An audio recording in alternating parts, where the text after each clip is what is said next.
कई बार ऐसा लगता है कि शायद राहुल गांधी इस फ्रस्ट्रेशन में भी हैं कि पिछले कई सालों से उनके अलग अलग बयानों के मजाक बनते रहे। उनकी छवि जो है वो सीरियस नेता की नहीं रही और इसलिए कांग्रेस और राहुल गांधी का इकोसिस्टम मिलकर यह प्रयास कर रहा है कि हम कैसे यह साबित कर दें कि नरेंद्र मोदी सीरियस नेता नहीं। लेकिन उनको जो चीजें मिल रही हैं उससे वो दाव उल्टा पड़ जा रहा है, क्योंकि इस देश में कोई विदेश नीति को हक देने से तय करेगा, ये तो अलग लेवल की सोच हो गई भाई। नरेंद्र मोदी की जिस विदेश नीति को राहुल गांधी और कांग्रेस कबाड़ बता रहे हैं, उसके बारे में दुनिया के बड़े बड़े एक्सपर्ट्स क्या कहते हैं, वो भी आज कांग्रेस और राहुल गांधी को सुनना चाहिए।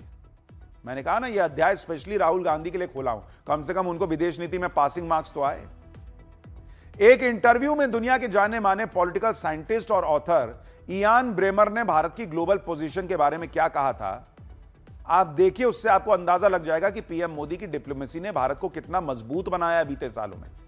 अमेरिका के पॉलिटिकल साइंटिस्ट इयान ब्रेमर कहते हैं कि वो भारत को अहम देश मानते हैं क्योंकि भारत के पास दुनिया भर के देशों के साथ असरदार ढंग से काम करने के लिए विकास और भौगोलिक स्थिति दोनों ही खूबियां हैं। भारत एक बहुत ही गजब का देश है क्योंकि वो क्वाड का भी हिस्सा है, जापान से उसके अच्छे संबंध हैं, इसके साथ ही अमेरिका के साथ उनकी मजबूत रणनीतिक साझेदारी है और अब बहुत सारी कंपनियां भारत में निवेश करना चाहती हैं। इयान ब्रेमर ने कहा कि चीन नहीं बल्कि भारत ग्लोबल साउथ का लीडर है। चीन देशों को उधार देकर उन पर प्रेशर डालता है। बहुत सारे देशों को चीन की जरूरत तो होगी, लेकिन वो अब चीन पर भरोसा नहीं करते। हालांकि ग्लोबल साउथ के ज्यादातर देश भारत पर भरोसा करते हैं। भारत G20 की अध्यक्षता भी करता है और भारत G7 और ग्लोबल साउथ के बीच ब्रिज का भी काम करता है। पीएम मोदी ने काफी हद तक चीन के साथ भी संबंधों में स्थिरता बनाई है। बॉर्डर पर तनाव पहले से कम हुआ है। इन सब वजहों से भारत एक मजबूत देश है। बाकी देश भी ऐसा करने की कोशिश कर रहे हैं, लेकिन भारत जिस स्केल पर यह काम कर रहा है वो बहुत ही इंप्रेसिव है। ये इयान ब्रेमर कह रहे हैं जो दुनिया भर में विदेश नीति की तगड़ी समझ रखने वालों में से गिने जाते हैं। लेकिन राहुल गांधी ने कह दिया कबाड़ है तो कबाड़ है। इयान साहब को समझ में नहीं आ रहा होगा। राहुल गांधी जिस विदेश नीति को बर्बाद बताते हैं, यह वही विदेश नीति है जिसकी वजह से भारत फांसी के फंदे से अपने लोगों को बचा कर ले आता है और यह काम नरेंद्र मोदी ने करके दिखाया। मैं आपको याद दिलाता हूं, साल 2023 में कतर ने भारतीय नौसेना के 8 पूर्व अधिकारियों को जासूसी के आरोप में फांसी की सजा सुनाई गई थी। इस घटना को लेकर कहा गया था कि अब देखते हैं मोदी की डिप्लोमेसी का टेस्ट है, क्या कर पाते हैं मोदी। इस मामले को खुद पीएम मोदी ने संभाला था। पर्सनली कतर के आमिर से बात की थी। पीएम मोदी ने इस मामले को सुपरवाइज करने के लिए एनएसए अजीत डोभाल को लगाया था, जिन्होंने कतर के अधिकारियों से बातचीत की। पीएम मोदी की डिप्लोमेसी का नतीजा यह हुआ कि कतर ने न सिर्फ 8 भारतीयों की फांसी की सजा टाल दी, बल्कि उन्हें छोड़ने तक का फैसला किया। साल 2024 में 8 में से 7 भारतीय सुरक्षित भारत वापस लौट आए थे। दुनिया हैरान थी बॉस कि क्या ही मोदी ने गजब की डिप्लोमेसी दिखाई है। राहुल गांधी के हिसाब से कुछ अब विदेश नीति फेल है। नरेंद्र मोदी ने फोन किया कतर के आमिर को, कहा कि एक काम कीजिए, फांसी टाल दीजिए और इनको छोड़ दीजिए। और कतर के आमिर ने कहा कि हां बॉस, आपकी विदेश नीति फेल है, ऐसे में तो बनता है आपकी बात को मानना। राहुल गांधी के लॉजिक से तो यही हुआ होगा। आप यह भी ध्यान दीजिए कि इतना बड़ा काम एक दिन में नहीं हो जाता कि नरेंद्र मोदी ने फोन किया और उधर से मान गए। यह रिश्ता बनाना पड़ता है। इस तरह के कूटनीतिक रिश्ते बनाने के लिए मेहनत लगती है। प्रधानमंत्री नरेंद्र मोदी ने विदेश नीति में पर्सनल लेवल पर जाकर जो काम किया, तब जाकर आज दुनिया में भारत का डंका बज रहा है। और आप देखिए कि कैसे यह काम हुआ। जिस मिडिल ईस्ट को भारत ने एक तरह से छोड़ रखा था कांग्रेस के राज में, वहां पर पीएम मोदी ने फोकस किया। 2014 से 2026 के बीच प्रधानमंत्री नरेंद्र मोदी ने मिडिल ईस्ट के देशों की करीब 24 यात्राएं की बॉस, 24। पीएम मोदी ने यूएई, सऊदी अरब, कतर, ओमान, बहरीन, कुवैत की लगातार यात्राएं की। यूएई के साथ पीएम मोदी साझेदारी को नेक्स्ट लेवल पर लेकर गए। साल 2022 में यूएई के साथ कॉम्प्रिहेंसिव इकोनॉमिक पार्टनरशिप एग्रीमेंट हुआ। साल 2019 में सऊदी अरब के साथ स्ट्रैटेजिक पार्टनरशिप काउंसिल पर एग्रीमेंट साइन किया गया। साल 2024 में कतर के साथ एलएनजी को लेकर 20 साल की अवधि का समझौता हुआ। साल 2024 में ईरान के साथ चाबहार बंदरगाह के संचालन के लिए 10 साल का समझौता हुआ। साल 2026 में India Oman comprehensive economic partnership agreement हुआ। I2U2 के तहत यूएई, इजराइल, अमेरिका के साथ डील की गई। क्या यह सिर्फ गले मिल जाने से हो जाता है? सालों की मेहनत है। और बॉस, ये याद रखिए कि यह वो इलाका है जहां इजराइल भी है। एक समय था जब इजराइल को लेकर भारत की विदेश नीति अलग चलती थी। इजराइल के नाम से पहले की सरकारें पीछे हट जाती थी, लेकिन पीएम मोदी ने इजराइल के साथ संबंध मजबूत किए। पहले की सरकारों को लगता था कि अगर इजराइल से सट गए तो फिलिस्तीन से दूर दिख जाएंगे, और फिलिस्तीन से दूर दिख गए तो यहां मुस्लिम वोटर हमसे चिटक जाएगा। इस चक्कर में इजराइल जैसे दोस्त को भारत छोड़कर चल रहा था। नरेंद्र मोदी भारत के पहले प्रधानमंत्री बने जो 2017 में इजराइल के दौरे पर गए। पीएम मोदी बाद में भी इजराइल के दौरे पर जाते रहे, जबकि पहले की सरकारें इजराइल से दूरी बना के रखती थी कि यहां का मुस्लिम वोटर ना नाराज हो जाए। यह आपकी विदेश नीति थी कि मुसलमान का वोट लेने के लिहाज से आपकी विदेश नीति तय हो रही है, और आप बता रहे हैं कि दूसरा विदेश नीति कैसे तय कर रहा है और चला रहा है। आज की डेट में भारत और इजराइल की डिफेंस पार्टनरशिप नेक्स्ट लेवल पर है। और जिस मिडिल ईस्ट की बात होती है, जहां इजराइल के सारे दुश्मन बैठे हैं, उन देशों से भी नरेंद्र मोदी की दोस्ती चल रही है, भारत की दोस्ती चल रही है।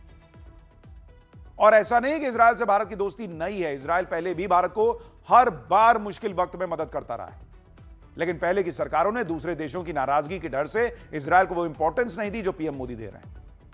पीएम मोदी ने भारत की विदेश नीति में यही बदलाव किया है। इजराइल के साथ रिश्ते मजबूत किए तो मुस्लिम देशों के साथ संबंधों को आगे बढ़ाया। उन्होंने क्लियर मैसेज दिया कि तुम्हारी मेरी दोस्ती, किसी और के साथ मेरी दोस्ती होगी या नहीं होगी, इस पर तय नहीं होना चाहिए। इजराइल को क्लियर मैसेज है कि आपसे दोस्ती है, आपके साथ खड़े रहेंगे, लेकिन इसका मतलब नहीं है मिडिल ईस्ट को छोड़ देंगे। और मिडिल ईस्ट को मैसेज है कि आपके साथ खड़े हैं, आपके साथ व्यापार करेंगे, रिश्ते बनाएंगे, सब कुछ होगा, लेकिन इसका मतलब नहीं है इजराइल को छोड़ देंगे। यह वो विदेश नीति का तरीका है जो पहले की सरकारें नहीं कर पाई। और राहुल गांधी गाली दे रहे हैं, टॉन्ट कस रहे हैं कि इस आदमी को कुछ आता नहीं है। आप यह भी देखिए कि पीएम मोदी ने अपनी विदेश नीति से उन देशों तक भारत की रीच को बढ़ाया जहां दशकों तक कोई भारतीय प्रधानमंत्री जाता नहीं था। भाई, ऑस्ट्रेलिया 2014 में यात्रा की, 28 साल बाद कोई भारत का पीएम वहां गया था। यह थी कांग्रेस की विदेश नीति कि ऑस्ट्रेलिया जैसे महत्वपूर्ण देश को भूल गए आप, 28 साल से कोई जाइए नहीं रहा है। इजराइल 2017 में दौरा किया, पीएम, किसी भारतीय पीएम की पहली यात्रा थी। पोलैंड 2024 में यात्रा की, 45 साल बाद कोई भारतीय पीएम गया। नॉर्वे 2026 में दौरा किया, 43 साल बाद कोई भारतीय पीएम वहां गया। फिलीपींस 2017 में दौरा किया, 36 साल बाद कोई पीएम वहां गया। गुयाना 2024 में मोदी वहां गए, 56 साल के बाद कोई पीएम वहां गया। आयरलैंड 2015 में दौरा किए, 60 साल बाद कोई भारतीय पीएम वहां पहुंचा था। अरे वो छोड़िए बॉस, यूएई, इतना महत्वपूर्ण देश, 2015 में नरेंद्र मोदी ने दौरा किया, 34 साल बाद कोई भारतीय पीएम 2015 में वहां जो है वो गया था। यह थी कांग्रेस की विदेश नीति कि वो लोग ही भूल जाएं कि हां, ये हमारा दोस्त भी है भारत। पीएम मोदी की फॉरेन पॉलिसी कैसी है, ये कुछ तस्वीरों से भी आपको बताता हूं। पीएम मोदी को दुनिया के अलग अलग देशों में सर्वोच्च सम्मान मिल रहा है।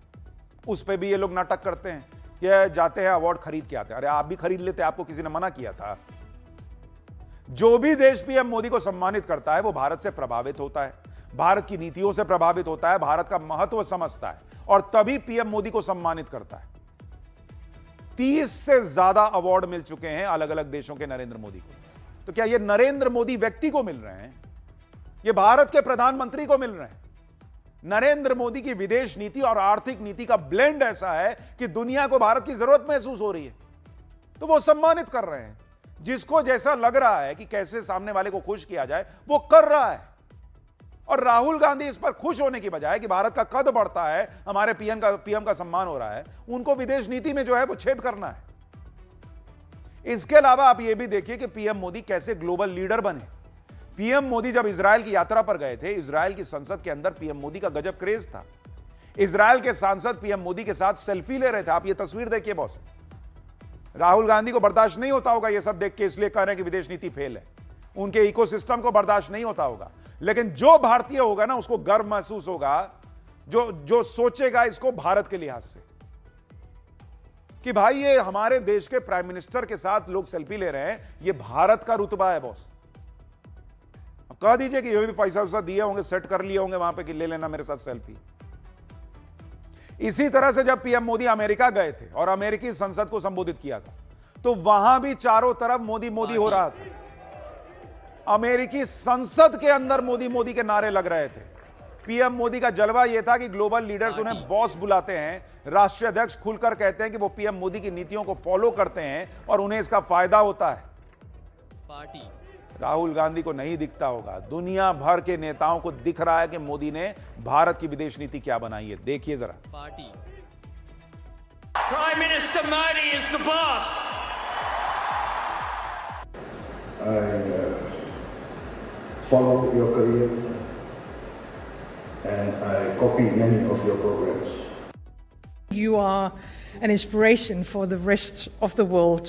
Minister Sri Narendra Modi, we owe you a debt of gratitude. When the world locked its borders and globalization failed, you showed the world that globalization can still succeed and there is still love when the hardest of times hit us. PM Modi को विदेश नीति समझाने वाले राहुल गांधी ये भी देखें कि नेहरू से लेकर इंदिरा और मनमोहन सिंह के राज में कैसे कैसे डिप्लोमेटिक ब्लंडर हुए थे, जिसमें कई गलतियों की कीमत भारत आज तक चुका रहा है। साल 1948 में कश्मीर के मुद्दे को यूएन में ले जाने की गलती नेहरू जी के जमाने में हुई। फिर तिब्बत पर चीन की स्थिति को स्वीकारने की गलती इन्हीं के राज में हुई। चीन पर जरूरत से ज्यादा भरोसा और बदले में 1962 का युद्ध मिला। यह विदेश नीति थी नेहरू जी की। अक्साई चीन और सीमा विवाद में रणनीतिक चूक की गई। इतनी समझ थी विदेश नीति की, तो यह गलती कैसे हो गई? पाकिस्तान की धोखेबाजी के बावजूद उसके साथ सिंधु जल संधि करना इतना बड़ा ब्लंडर किया कांग्रेस ने। साल 1974 में कच्चा तीवू द्वीप श्रीलंका को दे दिया। आज ये लोग कहते हैं कि नरेंद्र मोदी ने मेलोनी को मेलोडी खिला दी, गिफ्ट दिया। अरे आप तो उठा उठा के अपना द्वीप दे दिए श्रीलंका को गिफ्ट में। उससे तो अच्छा है किसी को मेलोडी ही खिला दे आदमी। 2008 के मुंबई आतंकी हमले के कुछ महीनों बाद 2009 में शर्म अल शेख में पाकिस्तान के साथ बातचीत करना बहुत बड़ा ब्लंडर था इनका।